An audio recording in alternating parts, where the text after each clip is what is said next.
জন্য গিয়ারের কম্বিনেশন করা লাগতো। তো বর্তমান সময়ে যেগুলো সেগুলো ইনভার্টার সিস্টেম, তুমি মেশিনকে 1 RPM-ও চালাতে পারবা, ম্যাক্সিমাম RPM চালাতে পারবা উইদাউট হ্যাসেল। কিন্তু এটার মধ্যে এটা করা যেত না। রেগুলেটর যদি এটা এত বড় হর্স পাওয়ার মোটরে লাগাতাম, নর্মাল বাসা বাড়িতে ফ্যান ব্যবহার করলে দেখো না ক্যাপাসিটেন্স যদি না মিলে, সিঙ্ক্রোনাইজ না হয়, তাহলে শুধু ঘন ঘন রেগুলেটর পুড়ে যায়। এটাকে সেটা করা সম্ভব হতো না। তার পাশাপাশি আমরা যদি টর্ক এবং হর্স রিলেটেড ব্যাপার চিন্তা করি, তাহলে লো টর্ক এবং লো হর্সের, হাই টর্ক এবং লো হর্স এর মোটর যদি এখানে দিতাম, তাহলে সিলিন্ডারটাকে ঘুরে দেওয়া হতো না, যাতে হর্স পাওয়ার।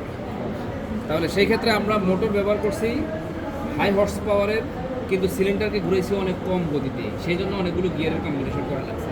আমরা জানি যদি কোনো জায়গায় মোশনকে রিডিউস করার প্রয়োজন হয়, তাহলে ড্রাইভারের তুলনায় ড্রিভেনকে বড় করে দিতে হয়। আমরা যদি একেবারে সংক্ষেপে বলি, সেটা ব্যাপারটা এরকম, একটা ড্রাইভার যদি হয় 2 ইঞ্চি আর ড্রিভেন যদি হয় 10 ইঞ্চি, তাহলে এটা যদি 5 বার ঘুরে, তাহলে ওটা একবার ঘুরে। আবার যদি মোশনকে আমাদের ইনক্রিজ করতে হয়, তাহলে ড্রাইভারের যেটা করলাম, ড্রাইভারকে দিতে হয় বড়, ড্রিভেনকে দিতে হয় ছোট।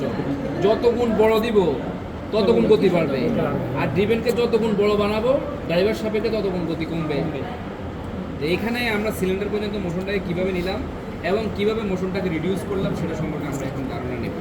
এটা হলো আমাদের মোটরের RPM রেভলিউশন পার মিনিট হলো 1430, মানে এটা প্রতি মিনিটে 1430 বার ঘুরে। এই মোটর থেকে আমরা মোশনকে ট্রান্সফার করার জন্য ব্যবহার করছি বি শেপ বেল্ট। আমরা মোশন ট্রান্সফার করার জন্য অনেক ধরনের সিস্টেম ব্যবহার করি, V belt, circular belt, flat belt, rope belt, chain, timing belt, অনেক কিছু ব্যবহার করি। তবে এখানে ব্যবহার করছি বি শেপ বেল্ট। আর এই বেল্ট থেকে আমরা মোশনকে সরাসরি মোটর থেকে মেশিন পুলিতে দিয়ে দিতে পারতাম, মাঝ পথে কোনো ইন্টারমিডিয়েট পুলি ইউজ না করে। কিন্তু আমাদের যেহেতু মোশন অনেক পরিমাণে বা গতি অনেক পরিমাণে কমানোর প্রয়োজন হয়েছিল, সেই জন্য আমরা এখানে মধ্যবর্তী স্থানে 2টা পুলি অ্যাড করছি।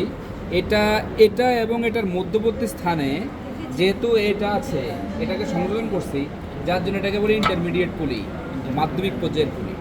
তাহলে মোটর থেকে বি বেল্টের মাধ্যমে ইন্টারমিডিয়েট পুলিতে আমি দিয়ে দিলাম। এখানে ইন্টারমিডিয়েট পুলি হলো দুইটা একই শ্যাফটের মধ্যে আছে। ইন্টারমিডিয়েট পুলি দুইটা একই শ্যাফটে আছে, আর এখানে একই শ্যাফটের মতো অবস্থানত ইন্টারমিডিয়েট পুলির মাধ্যমে মোশনটা মেশিনে গেছে। তাহলে মোটর পুলির থেকে ইন্টারমিডিয়েট পুলি 1 আসলো। ইন্টারমিডিয়েট পুলি 1 যদি ঘুরে, তাহলে একই শ্যাফটের মধ্যে ইন্টারমিডিয়েট পুলি 2 আছে, সেটাও ঘুরবে। তাহলে এবার ইন্টারমিডিয়েট পুলি 2 থেকে আবার বি বেল্টের মাধ্যমে দিয়ে দিলাম আমরা মেশিন পুলি, চলে গেল মেশিন পুলি পর্যন্ত। তাহলে এখানে আমার মোটর পুলির ডায়া হলো 2 ইঞ্চ, ইন্টারমিডিয়েট পুলি 1 এর ডায়া হলো 11.2 ইঞ্চ। গতি কয় গুণ কমলো? 5 গুণের চেয়ে বেশি কমলো। আবার ইন্টারমিডিয়েট পুলির ডায়া হলো 2 ইঞ্চ, মেশিন পুলির ডায়া হলো 11.2 ইঞ্চ। তাহলে আরও যে পরিমাণ আয় কমলো, সেই পরিমাণ আবার কমলো, 2 গুণ কমলো। এই পর্যন্ত চলে আসলো। আসার পরে এই যে এখানে দেখা যাচ্ছে মেশিন পুলি, এটা একটা হরিজন্টাল শ্যাফট। এই যে কোন জায়গায় শ্যাফট আছে, এই শ্যাফটটা এইভাবে হরিজন্টালভাবে আছে, আর সিলিন্ডারটা আছে এইভাবে। তাহলে সিলিন্ডারকে এইভাবে ঘুরাবো, তাহলে হরিজন্টালি শ্যাফট থেকে সিলিন্ডারের মধ্যে মোশন ট্রান্সফার করার ক্ষেত্রে আমরা এখানে দেখছি যে এখানে 90 ডিগ্রি অ্যাঙ্গেলে মোশন ট্রান্সফার। আমরা জানি 90 ডিগ্রি অ্যাঙ্গেলে মোশন ট্রান্সফার করার জন্য সেটা হলো বেবেল গিয়ার। নিচের দিকে তাকাই, এই যে বেবেল গিয়ার দেখা যাচ্ছে, এই যে বেবেল গিয়ার, ঠিক আছে? এই বেবেল গিয়ার সরাসরি সারফেস কন্ট্যাক্টে আছে এটাতে। এই যে দেখো এখানে টিপ যুক্ত একটা পুরো রিং আছে, এই মাথা থেকে পুরো এরিয়া জুড়ে বিস্তৃত। এই যে দেখা যাচ্ছে টিপ, এই যে দেখা যাচ্ছে টিপগুলো, এইটা হলো, এটাকে আমরা বলি সিলিন্ডার রিং। কি বলি? এই রিংটা হলো বেবেল গিয়ারের ড্রিভেন, যেটার উপর আমার বসে আছে সিলিন্ডার যেরকম এদিকে পুরো ফরিদি জুড়ে আছে, ওটা টোটাল সার্কাম্ফারেন্স জুড়ে আছে একটা রিংয়ের মতো। সেই রিংটা বসানো আছে স্টিল বলের উপর, আর স্টিল বলের উপর সেটা বসে স্মুথলি ঘুরতেছে। তার উপর বসানো আছে আমাদের সিলিন্ডারটা ঘুরবে। এখানে যে এই বেবেল গিয়ারের ড্রাইভার, তার টিপ সংখ্যা হলো 38, আর যেটাকে ঘুরাচ্ছে অর্থাৎ সিলিন্ডার গিয়ার, সেটার টিপ সংখ্যা হলো 198। তাহলে বলতে আরো অনেক গুণ কমে গেল বেবেল গিয়ার। এবার আমরা যদি চিন্তা করি, এখানে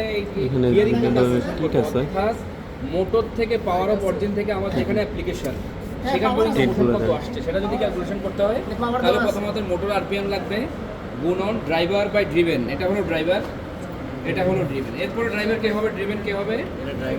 এটা ড্রাইভার, এটা ড্রিভেন। ইন্টারমিডিয়েট পুলি 2 ড্রাইভার, এটা ড্রিভেন। এটা জিনিস সবসময় মাথায় রাখবো, গিয়ারিং ক্যালকুলেশনের ক্ষেত্রে একই শ্যাফটে অবস্থানরত 2টা পুলি কখনো নিজেদের মধ্যে ড্রাইভার ড্রিভেন হয় না। এবং পুলি দ্বারা গিয়ারকে ভাগ দেওয়া যায় না, কারণ এটা টিপ সংখ্যা, নাই। এটা হলো ডায়া, ঠিক আছে?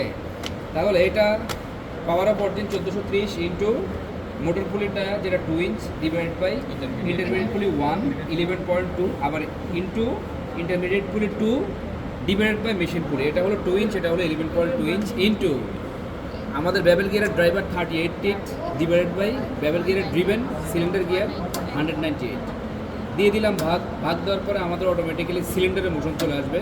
সিলিন্ডারের রেভলিউশন পার মিনিট মোটর সাপেক্ষে আমরা ক্যালকুলেশন করে তোমরা দেখতে পারো, এটা আসছে 8.75 রেভলিউশন পার মিনিট।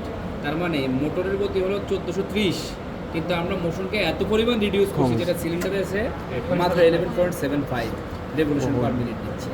ক্লিয়ার? এই পর্যন্ত চলে আসলো। এবার আমাদের বের করতে হবে এই যে সিলিন্ডারের আরপিএম সাপেক্ষে তার প্রোডাকশন কত। এই যে মেশিনের মধ্যে আমরা যে সুতোগুলো দিচ্ছি এগুলো মেশিনের মধ্যে ফিড হচ্ছে ফিডারের মাধ্যমে। কার মাধ্যমে? এটা হলো ফিডার। এগুলো মেশিনের মধ্যে সুতা সরবরাহ করে, তথা নিডেল যখন ক্যামের সহায়তায় উপর উঠে তখন নিডেলের মুখের মধ্যে সুতা ফিট করে দেয়। ফিড মানে খাওয়ানো, আর ফিডার মানে যে খাওয়ায়। এখানে এগুলো যেহেতু ইয়ার্ন ফিট করতেছে, that's why we call it yarn feeder. Yarn ফিডারের মেশিনে আছে 24টা। তাহলে মেশিন যদি একটা পূর্ণ ঘূর্ণন দেয় 24টা কোর্স ফিট হবে, তথা 24টা সুতা ফিট হবে, বা আমরা ইয়ার্ন ফিট বলতে পারি। তাহলে মেশিনের রেভলিউশন পার মিনিট হলো 8.75। একবার ঘূর্ণনে হয় 24টা, তাহলে 8.75 ঘূর্ণনে প্রতি মিনিটে কয়টা কোর্স ফিট হবে? এটা দিয়ে যদি গুণ দেয় তাহলে কোর্স পার মিনিট বের হবে, মানে এক মিনিটে কয়টা কোর্স ফিট হবে। তাকে যদি 60 দিয়ে গুণ করি তাহলে কোর্স পার আওয়ার বের হবে। তাকে যদি 8 দিয়ে গুণ করি এবার তাহলে কোর্স পার শিফট, আর যদি 24 দিয়ে গুণ করি কোর্স পার ডে বের হবে। তাহলে course per day, course per shift, course per hour, course per minute আমরা বের করলাম, কিন্তু কোর্স পার এইভাবে তো আর প্রোডাকশন ক্যালকুলেশন হয় না। তা আমাদের এইটার পাশাপাশি আমরা বের করতে হবে প্রোডাকশন কেজিতে, পার শিফটে অথবা পার ডেতে। তাহলে বের করার জন্য আমাদের যে জিনিসটা জানতে হবে সেটা হলো ইয়ার্ন, কারণ যে প্রোডাকশনটা দিচ্ছি সেটা তো ইয়ার্নের ওয়েট তথা ফেব্রিকের ওয়েট। তাহলে আমাদের ইয়ার্নের কাউন্ট জানতে হবে। কাউন্ট যদি জানি ফাউন্ড সিস্টেমে আমরা সেটাই কনভার্ট করতে পারবো। ফাউন্ড থেকে টোটাল ওয়েটটাকে আমরা কেজিতে কনভার্ট করতে পারবো, যার জন্য আমাদের লাগবে এটার কাউন্ট। আমার মেশিনে এক্সিস্টিং যে ইয়ার্ন তার কাউন্ট হলো 24 NE। 24 কাউন্টের ইংলিশ কটন কাউন্টের সুতো আমি ব্যবহার করছি, এটা আমি জানলাম। আরেকটা জিনিস জানা দরকার, সেটা হলো আমার ফেব্রিকের মধ্যে লুপের লেন্থ তথা স্টিচ লেন্থ। কারণ আমি যে সুতোটা এখানে দিচ্ছি তার লেন্থ এবং ওয়েট দুটোই লাগবে। ওয়েট বের করার জন্য আমি এটার কাউন্ট জানা লাগবে, সেটা পেলাম। এবার আমার স্টিচ লেন্থ, এটার ওয়েট, এটার যে ফেব্রিকের ওয়েট বের করার জন্য আমাদের এখানে স্টিচ লেন্থ লাগবে। স্টিচ লেন্থ কাকে বলে? স্টিচ লেন্থ বলতে আমরা প্রথমে যে জিনিসটা জানতে হবে সেটা হলো লুপ লেন্থ কাকে বলে। একটা লুপ তৈরি হতে যতটুকু লেন্থের ইয়ার্ন লাগে, অথবা আরও সহজভাবে বললে একটা লুপকে খুলে ওই লুপ যে ইয়ার্ন দ্বারা তৈরি হয়েছে সেই ইয়ার্নের লেন্থটাতে হলো লুপ লেন্থ, তাই না? তাহলে স্টিচ লেন্থ বলতে আমরা বুঝবো একটা স্টিচ ফর্ম করতে যতটুকু লেন্থের ইয়ার্ন লাগে তাকে স্টিচ লেন্থ বলি। ধরে নিচ্ছে এই মুহূর্তে আমার দুটো ফিঙ্গারের মধ্যবর্তী স্থানে 3টা লুপ আছে অথবা 3টে স্টিচ আছে, যে 3টে স্টিচের লেন্থ হলো 2 মিলিমিটার করে 6 মিলিমিটার। এবার যদি আমি সেই স্টিচের লেন্থকে 2 মিলিমিটার থেকে যদি কল্পনা করি 1 মিলিমিটার করে প্রত্যেকটা লুপের লেন্থ বা স্টিচের লেন্থ, তাহলে এতটুকু হয়ে গেল। এখন যদি আমি কম্পারেটিভলি দুটোর সাথে কম্পেয়ার করি কোনটার লেন্থ কম, যেটা 1 মিলিমিটার করে লুপ ছিল সেটা। আচ্ছা, এখন দুটোর সাথে যদি কম্পেয়ার করি কোনটা কম্প্যাক্ট বেশি হবে? যেটা ছোট বিশিষ্ট লুপের লেন্থ নাকি 2 মিলিমিটার? 1 মিলিমিটার বিশিষ্ট লুপের 1 মিলিমিটার লুপের ভিতরে এতটুকু জায়গার মধ্যে 3টা লুপ আর এতটুকু জায়গার মধ্যে 3টা লুপ, কোনটা বেশি কম্প্যাক্ট? এটা বেশি কম্প্যাক্ট। আর লুপ লেন্থ যত কম হবে তত ফেব্রিক কম্প্যাক্ট হবে। আর ফেব্রিক কম্প্যাক্ট হওয়া মানে ইউনিট এরিয়াতে ওজন বেড়ে যাওয়া, তার মানে জিএসএম বেড়ে যাওয়া।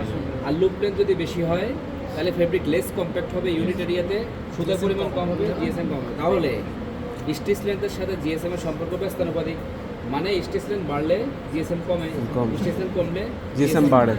এই মেশিনের মধ্যে অবস্থিত বর্তমানে এক্সিস্টিং ফেব্রিকের স্টিচ লেন্থ হলো 2.7 মিলিমিটার। একটা লুপের লেন্থ বা স্টিচ লেন্থ হলো 2.7 মিলিমিটার অথবা 27.0 সেন্টিমিটার, 100টা স্টিচের লেন্থ। তুমি যে ফর্মুলা ব্যবহার করবে সেই ফর্মুলাতে যদি তোমার মিলিমিটার স্টিচ লেন্থ চাই তাহলে 2.7 বসাবা, আর যদি যে ফর্মুলাতে স্টিচ লেন্থ যদি সেন্টিমিটারে চাই 27.0 বসাবা। যেহেতু এটা কনভেনশনাল নিটিং মেশিন সেই জন্য এটার ইফিসিয়েন্সি আমরা ধরে নিই এটি 5%। তাহলে তুমি এখন এখান থেকে গিয়ে বের করবা how to calculate operating production in KG, যে ফর্মুলাটা আসবে আমি যে ডাটাগুলো বললাম সেগুলো বসাই ফেলবা, প্রোডাকশন কেজিতে পেয়ে যাবে। এবার ড্র করো ফিগার।